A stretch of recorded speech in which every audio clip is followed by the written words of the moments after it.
श्री सीताराम चंद्राभ्याम नमः।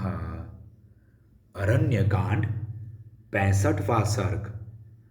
लक्ष्मण का श्री राम को समझा बुझाकर शांत करना।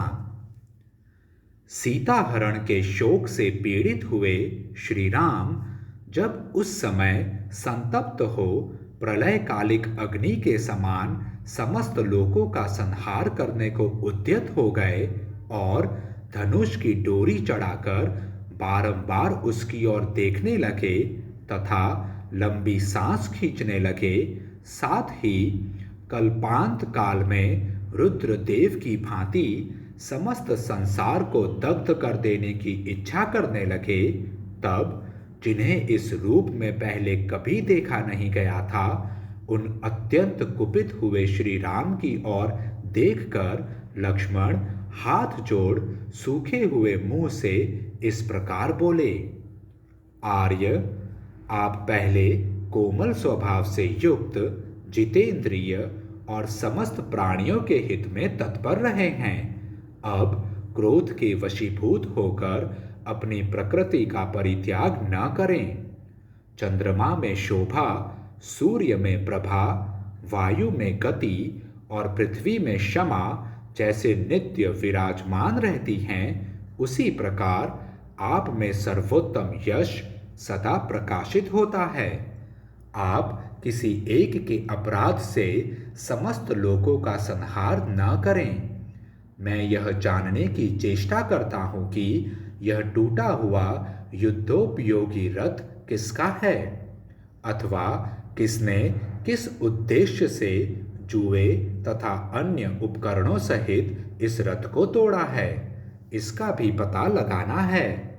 राजकुमार, यह स्थान घोड़ों की खुरों और थके पहियों से खुदा हुआ है, साथ ही खून की बूंदों से सींच उठा है।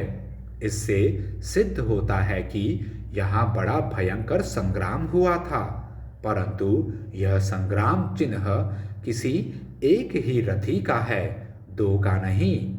वक्ताओं में श्रेष्ठ श्री राम, मैं यहाँ किसी विशाल सेना का पद चिन्ह नहीं देख रहा हूँ, अतः किसी एक ही के अपराध के कारण आपको समस्त लोगों का विनाश नहीं करना चाहिए, क्योंकि राजा लोग अपराध के अनुसार ही उचित दंड देने वाले, कोमल स्वभाव वाले और शांत होते हैं।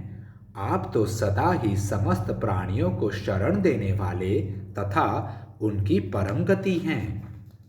रघुनंदन, आपकी स्त्री का विनाश या अपहरण कौन अच्छा समझेगा?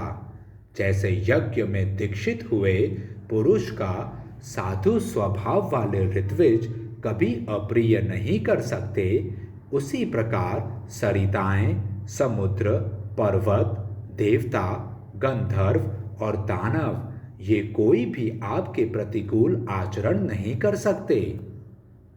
राजन, जिसने सीता का अपहरण किया है उसी का अन्वेषण करना चाहिए।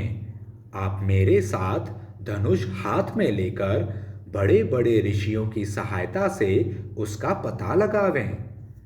हम सब लोग एकाग्रचित हो समुद्र में खोजेंगे, पर्वतों और वनों में ढूंढेंगे, नाना प्रकार की भयंकर गुफाओं और भांति भांति के सरोवरों को छान डालेंगे तथा देवताओं और गंधर्वों के लोकों में भी तलाश करेंगे। जब तक आपकी पत्नी का अपहरण करने वाले दुरात्मा का पता नहीं लगा लेंगे, तब तक हम अपना यह प्रयत्न जारी रखेंगे। कौशल नरेश, यदि हमारे शांतिपूर्ण बर्ताव से देवेश्वर गण आपकी पत्नी का पता नहीं देंगे, तो उस अवसर के अनुरूप कार्य आप कीजिएगा। नरेंद्र, यदि अच्छे शील स्वभाव, साम नीति, विनय और न्याय के अनुसार प्रयत्न करने पर भी आपको सीता का पता न मिले, तब आप सुवर्णमय पंख वाले महेंद्र के वज्र तुल्य बाण समूहों से समस्त लोगों का संहार कर डालें। इस प्रकार श्री वाल्मीकि निर्मित आर्ष रामायण आदि काव्य के अरण्य कांड में 65वां सर्ग पूरा हुआ। जय श्री राम।